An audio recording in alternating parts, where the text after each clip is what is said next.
She thought she was just saving a life. She had no idea she was choosing a side in a war that had been raging for 100 years. The sun over the Gila Bend was a hammer, beating the world flat and baking the color from the sky. Down below, Genevieve Hayes didn't notice the heat. She was focused on a flower, a datura, its white trumpet a ghostly thing in the midday glare. She sketched it in her journal, the scratch of graphite on paper the only sound for 100 miles. Or so she thought. A sound cut through the silence. Not a hawk, not a lizard, a whimper. It was human. Her hand froze. 2 years of solitude in the Arizona Territory had taught her one thing. A strange sound meant danger. This was a land that swallowed people whole. Prospectors vanished. Settlers and tribes fought brutal, flashing wars over rocks and water. A lone woman was not a person. She was a target. The sound came again. Weaker this time. Pitiful. It snagged on a part of her she thought she'd left behind in Boston, in the stuffy parlors and the arranged future her father had planned for her. Compassion. A foolish, dangerous thing to have out here. Fear screamed at her to run, to get back to her small, defensible homestead and bolt the door. But compassion whispered. She secured her journal, grabbed the sturdy walking stick she never went without, and moved toward the sound. Her boots crunched on the loose rock, each step a betrayal of her better judgment. She found him in the shade of a boulder. A boy, no more than 10 years old. His skin was the rich, reddish brown of the local tribe, the people the folks in Redemption Gulch called savages. He was dressed in simple buckskin, his black hair matted with sweat. A deep gash on his leg was crusted with blood. A fall, probably. But that wasn't the real problem. His hand. It was swollen to twice its size, a sickening shade of purple red, and at the center, 2 tiny puncture marks. A bark scorpion. She knew it instantly. The venom was agonizing. In a child, it was a death sentence. The boy's eyes were glassy with fever. He saw her and flinched, a hiss of fear escaping his cracked lips. He tried to scramble away, but collapsed back against the rock, his body racked with pain. "Easy now," Genevieve said, her voice soft. "I'm not gonna hurt you." He stared at her, terror warring with delirium in his dark eyes. To him, she was the enemy. Her pale skin, her strange clothes, they were the symbols of the invaders driving his people from their land. She saw the hate in his eyes, the deep, ancestral loathing, and she ignored it. Right now, politics didn't matter. Borders didn't matter. Before her was a child, and he was dying.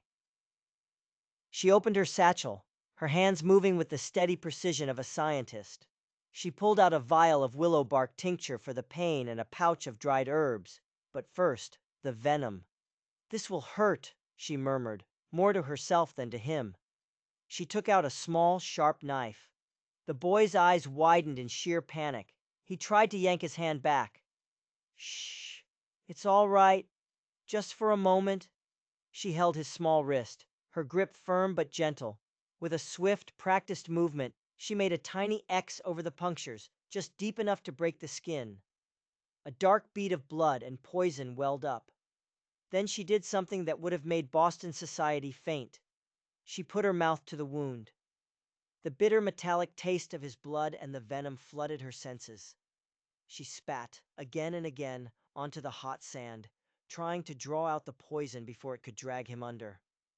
The boy cried out, a thin, wavering sound of pure agony and terror. His body was trembling violently now, the fever taking hold. She worked fast, crushing plantain leaves, mixing them with water from her canteen into a thick, green paste. She slathered the poultice over the sting, the cool herbs meant to draw out the last of the poison. She cleaned the gash on his leg with precious water and carbolic soap, then bound it with a strip of linen torn from her own petticoat. As she worked, she talked, a low, soothing monologue about the creosote bush and the deep roots of the mesquite. He wouldn't understand the words, but he might understand the calm. Slowly, his trembling subsided. His breathing, still shallow, grew more regular. She managed to get a few drops of willow bark tincture and water past his lips. The sun began to fall, painting the sky in brutal streaks of orange and red. She couldn't leave him here. The coyotes or the exposure would finish him by morning. But taking him to her homestead? That was a risk beyond measure. If his people found him there, they might assume she'd kidnapped him. Or worse, if the men from Redemption Gulch found him, they might lynch him just for being who he was. And they'd probably lynch her right alongside him for helping. She looked down at his small, unconscious face. The lines of war and race and territory faded away. He was just a boy, a life the desert had decided to put in her hands. With a grunt, she hoisted him onto her back. His weight was a shock, a dense, solid burden that made her knees tremble. He was heavier than he looked.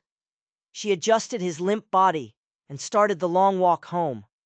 The setting sun threw her long, burdened shadow across the land. She was carrying more than just a boy. She was carrying a choice, and with every single step, she could feel its crushing weight. The journey back was a trial by fire. Thorns ripped her skirt. Rocks turned under her boots. The boy's fevered breath was hot against her neck. The world narrowed to the next step, and the next, and the rhythmic pain in her shoulders. The stars came out, cold and brilliant, offering no comfort, only a crushing sense of her own smallness. She reached her cabin as a sliver of moon rose over the peaks. The small stone and timber building was her fortress. She laid the boy on her own cot, his small frame looking lost in the simple wool blankets. For the next 2 days, the world outside her cabin disappeared. Her life became a cycle, cooling his brow with damp cloths, forcing sips of broth between his lips, changing the poultices on his wounds. She learned the shape of his face, the faint scar above his eyebrow. In his delirium, he spoke in a language she didn't know, the syllables soft and flowing. It was a strange, dangerous intimacy. She was nursing the son of an unknown warrior, a ghost from the forbidden lands. A deep dread coiled in her stomach. She had crossed a line, and she knew there was no going back. On the morning of the third day, the fever broke. He woke with a gasp, his eyes clear for the first time. He saw her and scrambled backwards, his gaze darting around the unfamiliar room, the shelves of books, the jars of herbs, the strange light. Fear was a living thing in the small cabin.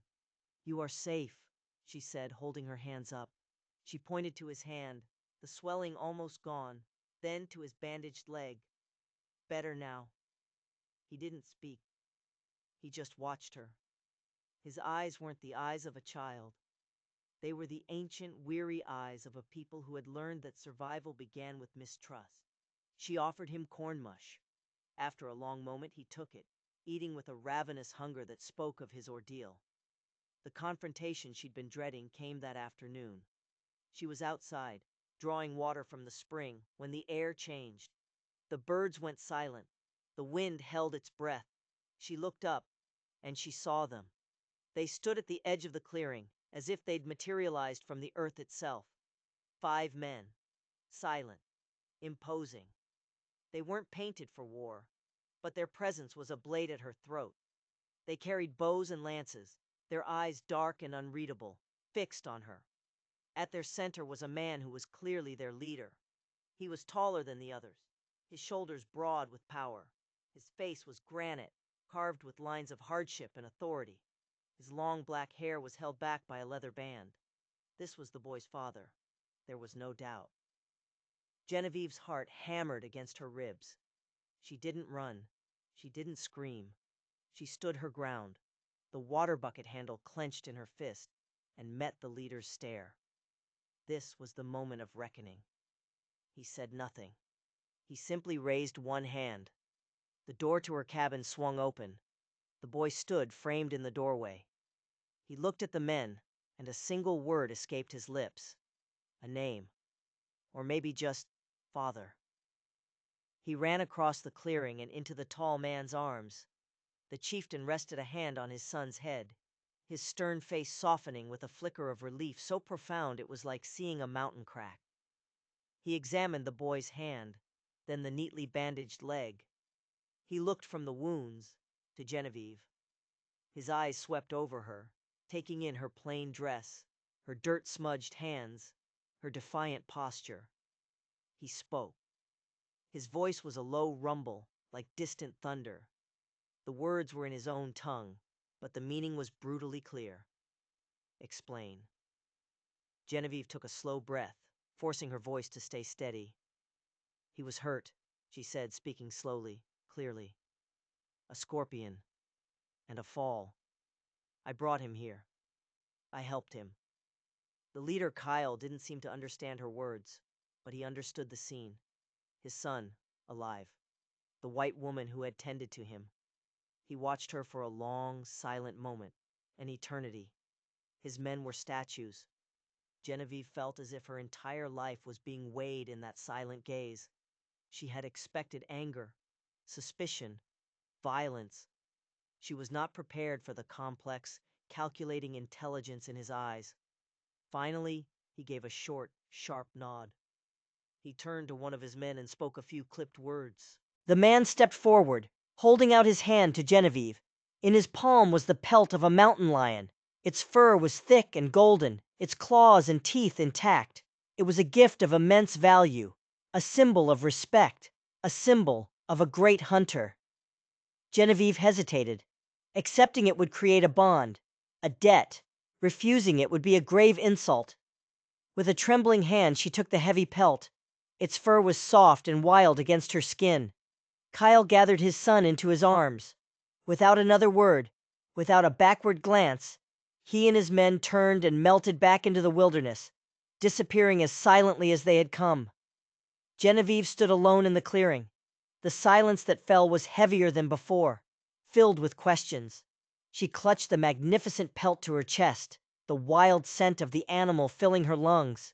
She had saved a boy's life and received a chieftain's gratitude, but as she looked at the empty space where they had stood, a chill ran down her spine that had nothing to do with the evening air.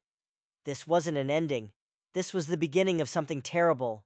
News in a place like Redemption Gulch traveled like a disease, twisting and rotting with each telling. When Genevieve returned to town for supplies a week later, the air had changed. The usual dismissive glances were gone, replaced by hushed suspicion and open hostility. Mothers pulled their children away as she passed. Prospectors on the saloon porch stopped talking and just stared, their eyes narrowed. When she entered Abernathy's mercantile, the entire store fell silent. Mr. Abernathy, a portly man who was usually kind, polished the counter with a nervous energy. "Jenna," he whispered, not meeting her eye, "there are stories." "There usually are," she replied, her voice carefully neutral. She placed her list on the counter. Flour, salt, coffee. The mundane items felt absurd. "They're saying you're a sympathizer," he pressed on, "that you were harboring one of them, the boy who was lost." "A child was hurt, William. I helped him. That's the beginning and end of the story." "It's never the end of the story out here." A new voice cut in, slick with false charm. Genevieve turned. Bartholomew Karugan leaned against a stack of flour sacks, a possessive smirk on his face. Karugan was the most powerful rancher in the territory. His land holdings grew like a cancer, mysteriously and relentlessly. He owned the sheriff. He held the bank's charter. Redemption Gulch was his personal kingdom. His eyes roamed over Genevieve, proprietary and insulting. "Mr. Karugan," she said, her tone clipped. "Miss Hayes," he drawled, pushing himself upright. He was a big man, soft in the middle, but with the cold, ruthless eyes of a predator. "I hear you've been playing nursemaid to the savages. A dangerous hobby. They're more likely to repay you with a fire arrow than a thank you." "My hobbies are my own concern." "Now that's where you're wrong," Karugan said, stepping closer. The smell of cheap cologne and cigars enveloped her.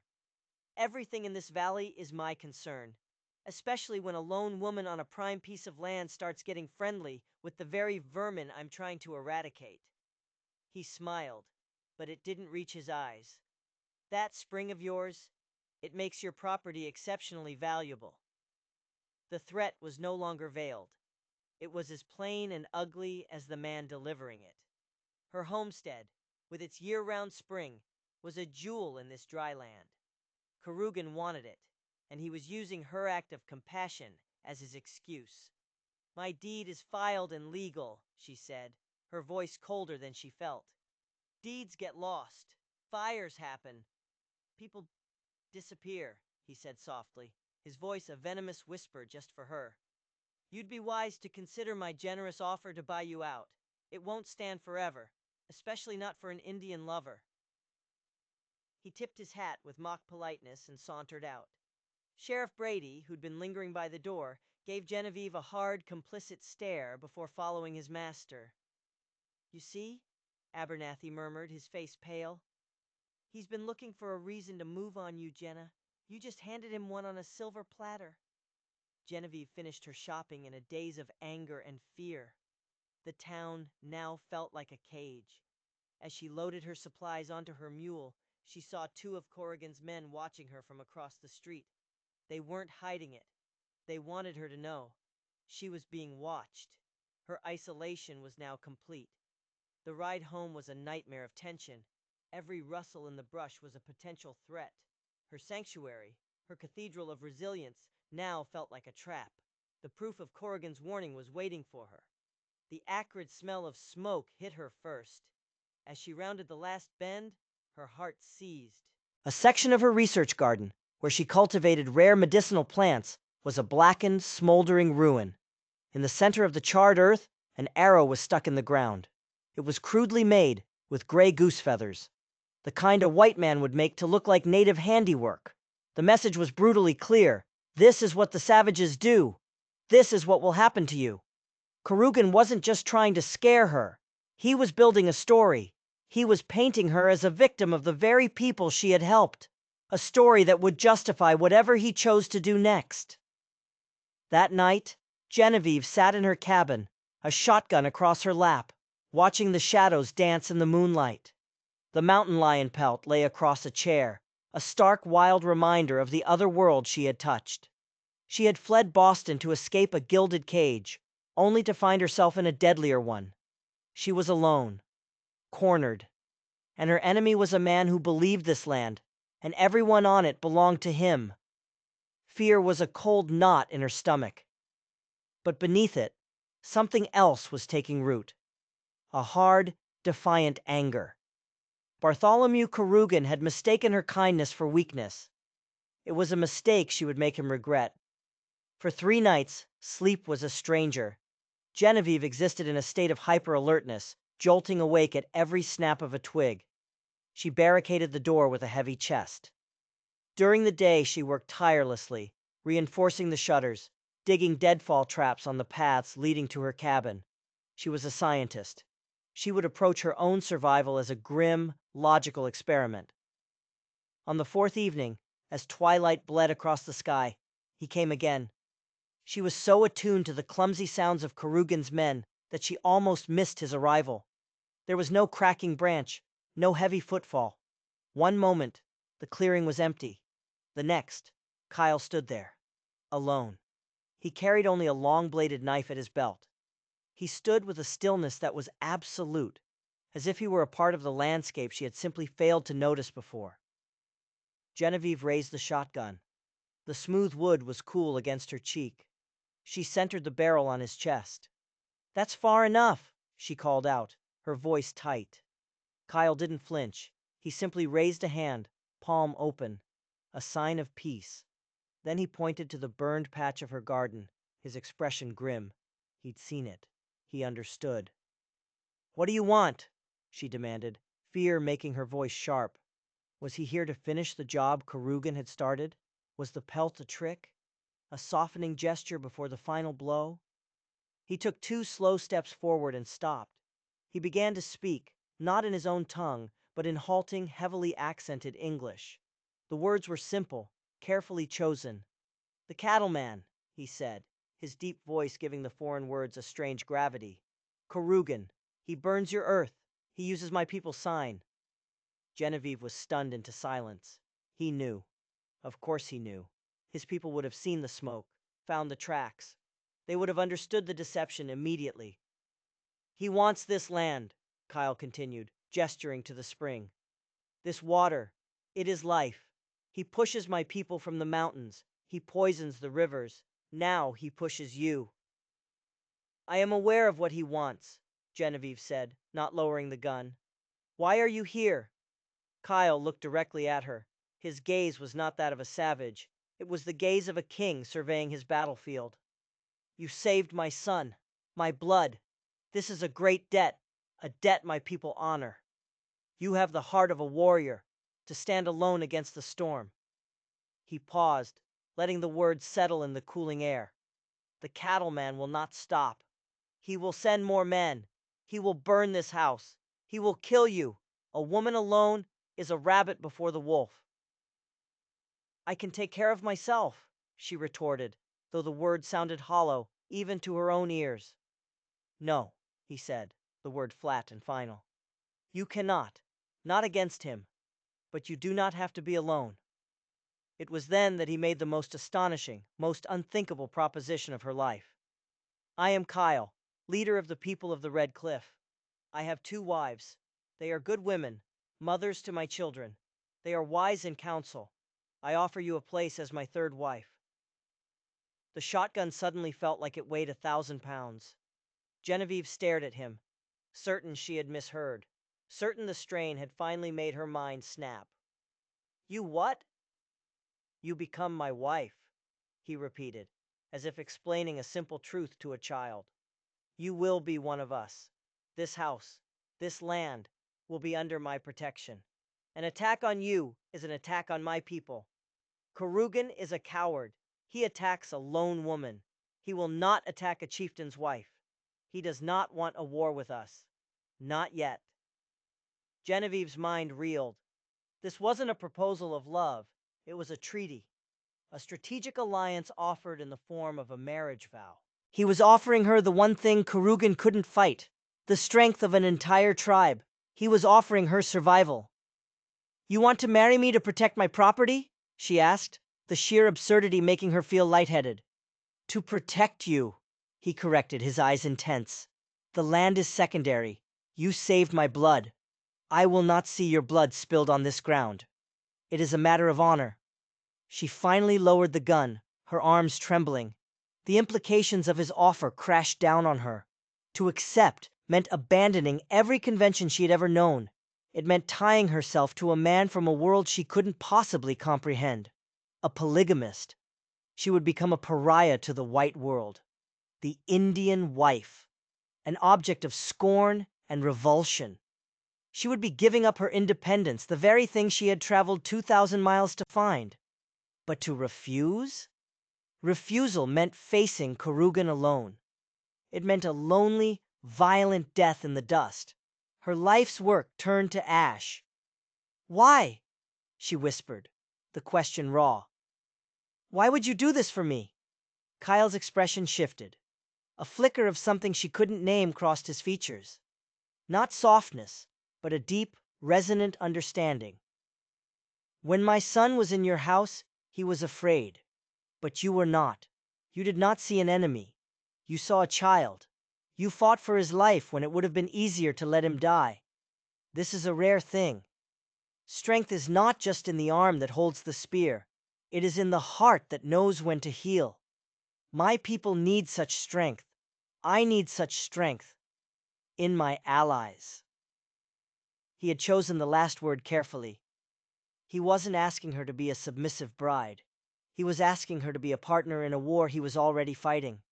He was offering his hand not in romance, but in a pact of mutual survival.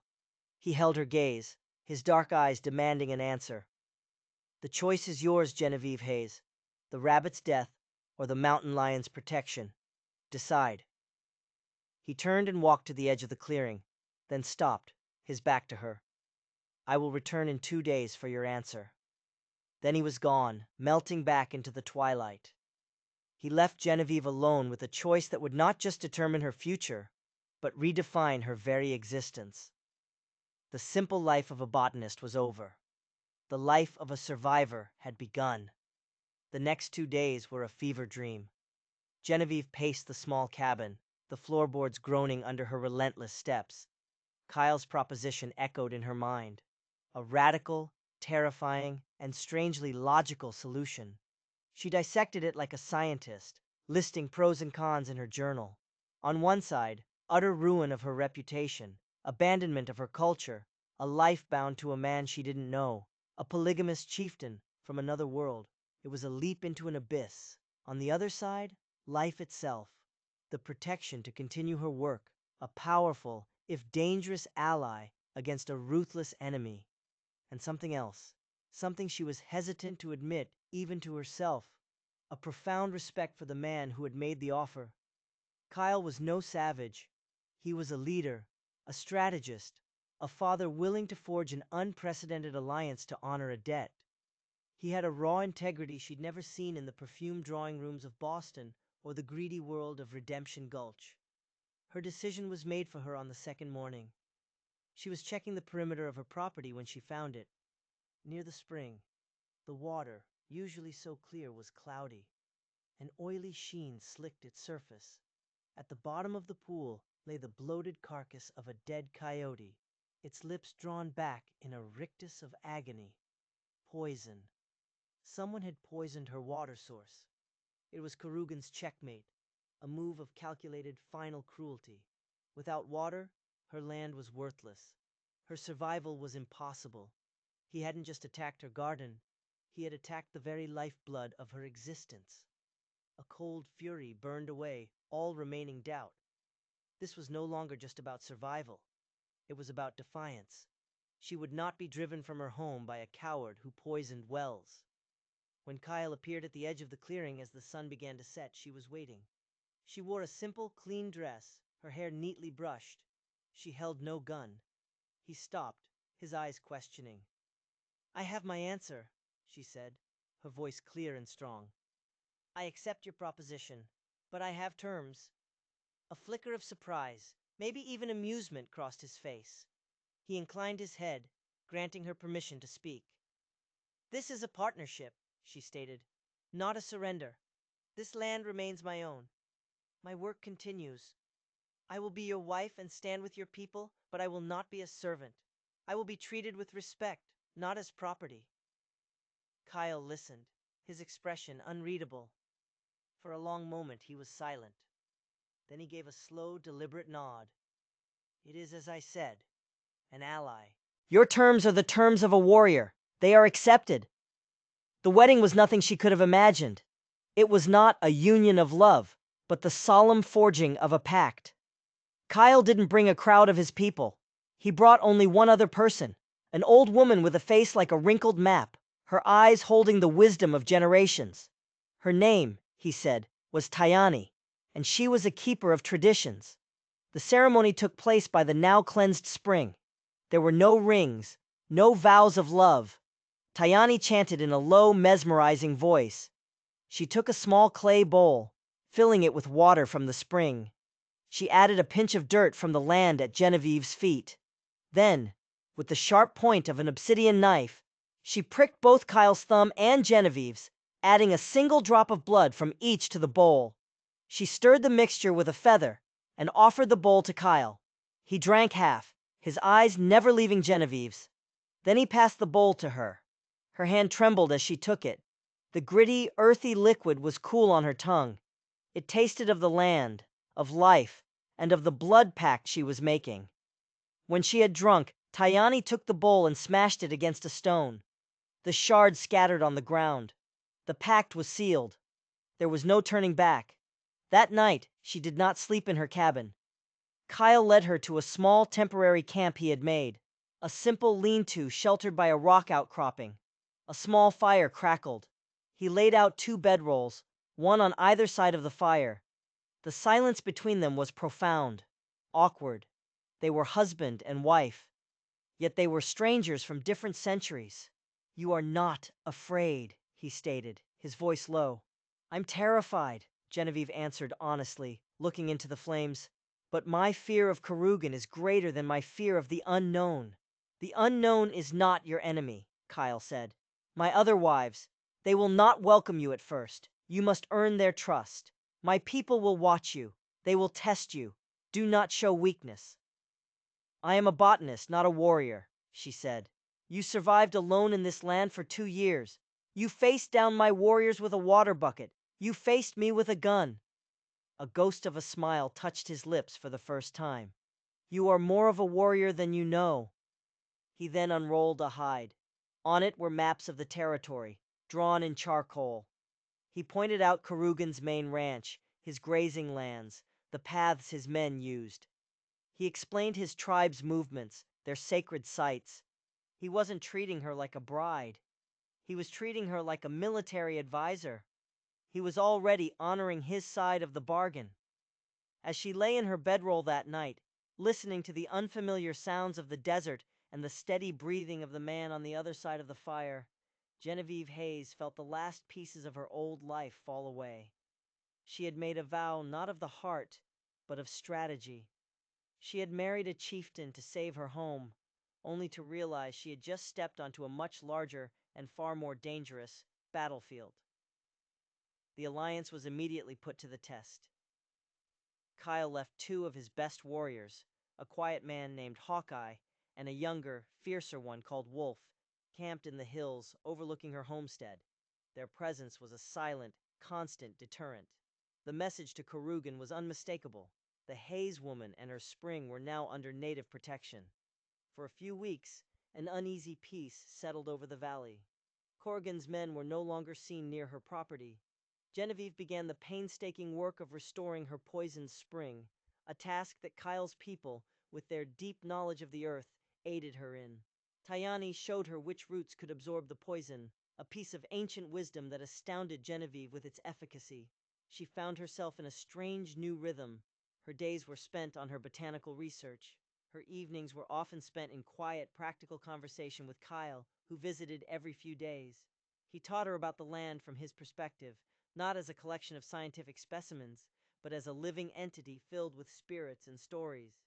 She, in turn, shared her knowledge of medicine, showing him how to make stronger tinctures and more effective salves.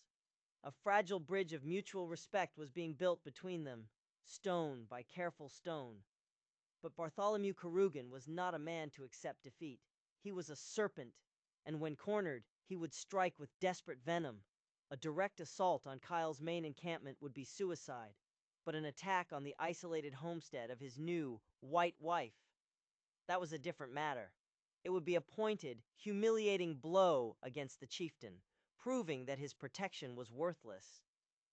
The attack came at dusk, that time of day when the desert holds its breath between the searing heat and the coming chill. Genevieve was inside, cataloging seeds by lantern light, when the first gunshot shattered the evening quiet. The bullet splintered the window frame, showering her table with wood and glass.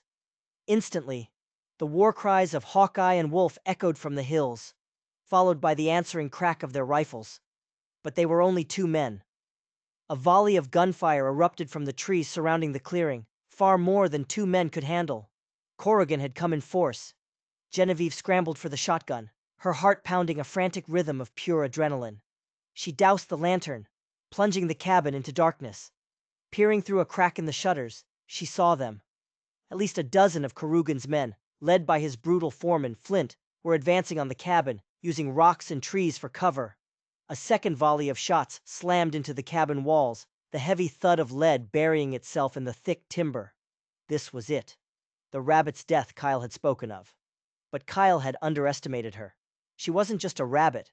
She was a scientist in her own fortress. A scream of agony from the east side of the cabin was followed by a sickening crunch. One of Corrigan's men had stumbled into a deadfall pit she had camouflaged, its bottom lined with sharpened stakes. 1 down. Flint's voice roared through the twilight. "Spread out! Circle the cabin! Burn her out!" She could hear them moving, their boots crunching on the dry earth. She moved from window to window, a ghost in the dark. A shape darted between 2 boulders. She raised the shotgun, aimed for the center of the mass, and fired. The weapon kicked back against her shoulder with bruising force, the roar deafening in the small space. A man cried out and fell. From outside, Flint bellowed in fury. "She's armed! Keep your heads down!" Then came a new sound, the whoosh and crackle of fire. They were throwing torches onto the roof. The dry timber would catch quickly. Panic, cold and sharp, lanced through her. She was trapped. Just as the smell of smoke began to fill the cabin, a new sound joined the battle. A high, chilling war cry answered from multiple directions at once. It wasn't just two warriors anymore. Kyle had come. Warriors seemed to erupt from the very ground, moving with a speed and silence that was terrifyingly efficient. Arrows hissed through the air, finding their marks with deadly precision. Corrigan's men, who had been focused on the cabin, were caught in a deadly crossfire. Their attack dissolved into chaos. Men shouted in fear and confusion, firing blindly into the shadows. Genevieve watched, mesmerized, as Kyle moved through the battle like a vengeful spirit. He was not the calm strategist she knew. He was a whirlwind of controlled violence, his knife and tomahawk a blur of motion. He was protecting his territory. He was protecting his wife. The fight was short and brutal.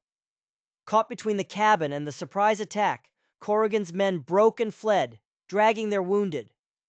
Flint, trying to mount his horse, was brought down by an arrow from Hawkeye that pinned his leg to his saddle. He lay screaming until Kyle stood over him, silencing him with a cold, final look. The clearing fell silent. The only sounds were the crackle of the fire on the roof and the groans of the wounded. Genevieve threw open the door, bucket in hand, and rushed to douse the flames. Warriors immediately joined her, forming a chain from the spring, their movements disciplined and effective. When the fire was out, she stood in the moonlight, her face smudged with soot, her dress torn. The clearing was littered with the bodies of Corrigan's men. Kyle walked toward her, his face a grim mask, a cut bleeding freely from his forearm. He stopped in front of her, his chest rising and falling heavily. His eyes scanned her, checking for injuries. "You are not hurt?" he asked, his voice rough. "No," she managed to say, her voice trembling. "Thanks to you." He looked at the two dead men she had shot. Then he looked at her, and his eyes held a new, deeper level of respect. "You fought," he said. It was not a question. It was a statement of fact, of surprise, of approval. "You told me not to show weakness," she replied, finding a sliver of her old resolve. He reached out, not to touch her, but to gently pull a piece of smoldering debris from her hair. His fingers brushed her temple, a fleeting, unintentional touch that sent a jolt through her entire body. It was the first time they had made physical contact since the ceremony. In the midst of death and violence, it was an act of shocking intimacy. "Corrigan will pay for this," he vowed, his voice a low growl. "He has shed the blood of my people on my wife's land. He has declared war." Genevieve looked around at the carnage, at the silent warriors retrieving their arrows, at the dark shape of her home against the starry sky. This was her life now, a life of smoke and blood. She had accepted Kyle's hand to survive. But tonight, fighting alongside him, she realized she had done more than that. She had chosen a side. The aftermath of the battle was stark and grim. Kyle and his warriors dealt with the fallen swiftly, a grim task under the cold, indifferent moon. They took Flint captive, his fate to be decided by the tribe. This was not settler justice. This was the justice of a sovereign people. Genevieve tended to the wounded. Her hands, usually steady over a delicate plant, now cleaned and bound the cuts of Kyle's men. She worked alongside Tayani, the two of them communicating through gestures and a shared understanding of the healing arts. In the shared bloody work of mending bodies, another thread of connection to this tribe was woven. Kyle himself submitted to her care, sitting silently as she cleaned the gash on his forearm. His proximity was overwhelming. She could feel the heat radiating from his body, smell the scent of sweat, blood, and the wild, clean desert night that always clung to him. "You have a healer's hands," he said quietly. "I have a scientist's hands," she corrected softly. "I observe, and I try to mend what is broken."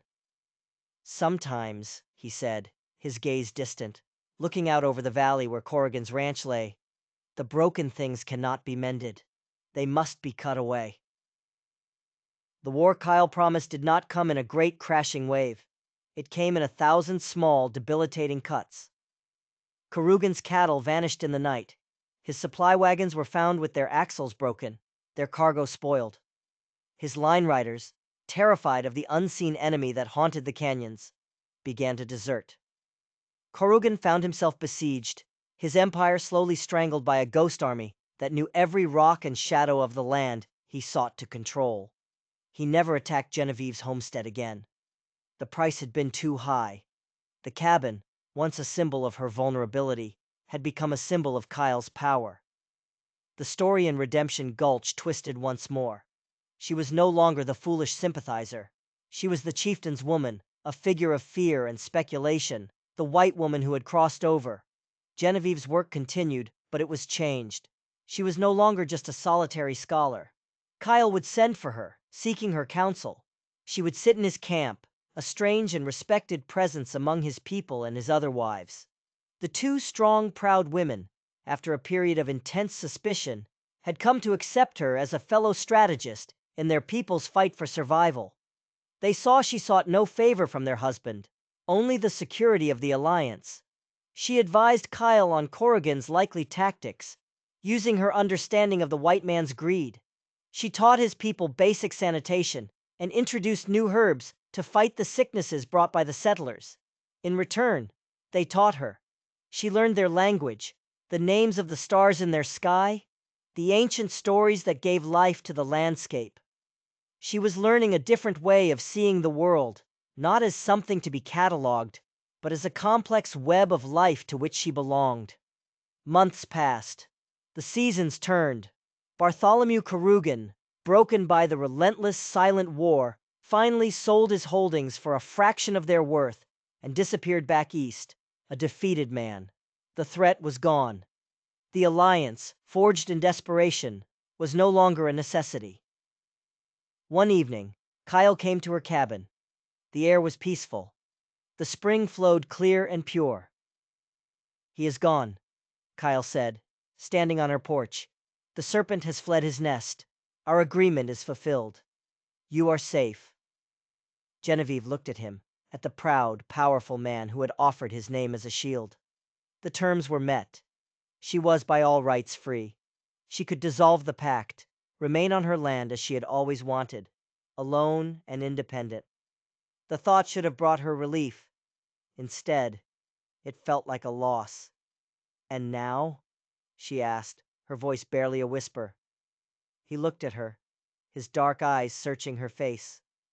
The space between them was filled with everything they had been through: the scorpion sting, the burned garden, the blood-soaked battle, the quiet councils. Theirs was a relationship built not on courtship, but on shared danger and mutual respect. It was something stronger, deeper, and more real than any romance she had ever read about. "Now," he said slowly, "you have a choice again. You can stay here alone as Genevieve Hayes, the botanist. My people will still honor you as a friend. We will watch over you from a distance." He paused.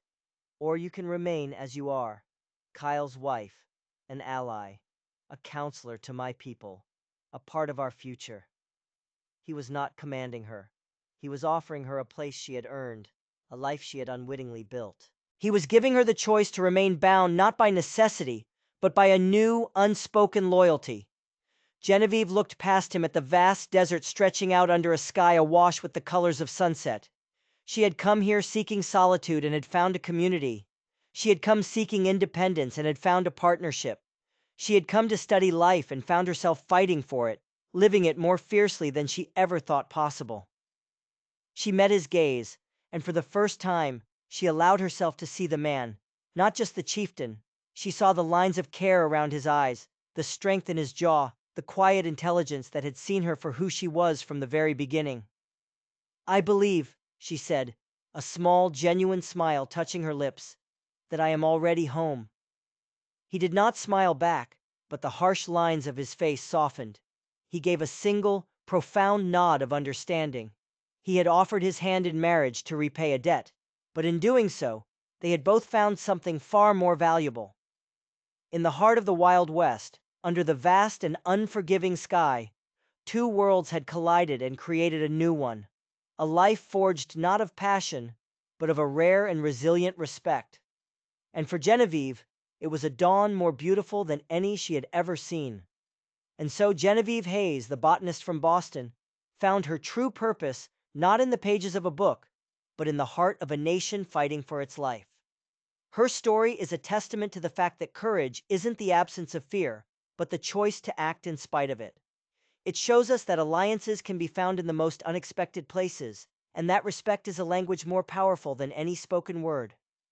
The Wild West was a place of brutal endings, but for some, it was also a place of extraordinary new beginnings. If this story of bravery, honor, and the surprising bonds that tie us together resonated with you, please take a moment to click that like button. Share it with someone who loves a tale of the untamed frontier. And most importantly, subscribe to our channel for more stories like this one, where we uncover the forgotten dramas and hidden histories of the American West. Thank you for listening.